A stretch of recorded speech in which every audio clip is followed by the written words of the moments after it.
সমস্ত আলোচনায় যাবেন, নেতাদের মুখে শুনবেন এই গণ-অভ্যুত্থান পরবর্তী পরিস্থিতি নিয়ে তারা খুব বেশি সন্তুষ্ট না। কারণ তাদের যে আশা আকাঙ্ক্ষা ছিল, এই সরকারের উপদেষ্টা অনেকে তারা পুরো দেশের রাষ্ট্র ব্যবস্থার সমস্যা জানেন, কিন্তু এখন পর্যন্ত আমরা যদি বলি মোটা দাগের সমস্যার ক্ষেত্রে আমরা একটা জনবান্ধব প্রশাসন, জনগণের প্রতি দায়বদ্ধ একটা প্রশাসন, পুলিশ কিংবা জনপ্রশাসন আমরা চাই। আমরা কি সেটা পেয়েছি? প্রশাসন আগে এক ধরনের রাজনৈতিক ডিরেকশনে চলতো, এখন আরেক ধরনের রাজনৈতিক বা গভর্নমেন্টের ডিরেকশনে চলছে।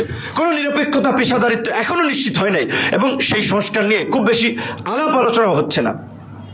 আমরা যদি দেখি যে এই গত 16 বছরে 28 লক্ষ কোটি টাকা দেশ থেকে পাচার হয়েছে, অন্তর্বর্তীকালীন সরকারের দুর্নীতি দমন কমিশন সেইভাবে ফাটাকেস্টের মতো সব জায়গায় ঘুরে বেড়াচ্ছে, অভিযান চালাচ্ছে, দুর্নীতিবাজদেরকে গ্রেপ্তার করছে, বিচারের মুখোমুখি করছে, আদালতে তোলা হচ্ছে, কিচ্ছু দেখি না। দুর্নীতি দমন কমিশন আছে না মারা গেছে জানি না। আমরা যদি দেখতাম যে যেই ফ্যাসিবাদী শক্তিগত জুলাই থেকে শুরু করে গত 16 বছরে এই নির্মমতা, নিষ্ঠুরতা চালিয়েছে, চিরুনি অভিযান চালিয়ে তাদেরকে গ্রেপ্তার করা হচ্ছে, আদালতে হাজির করা হচ্ছে, তাদের ট্রায়াল চলছে, আমরা শান্তি পেতাম। কিন্তু কিছুই দেখতে পাচ্ছি না। 9-6 ল্যাপস্যাপ দিয়ে কায়স যা দেখতে পাচ্ছি অনেক ক্ষেত্রে।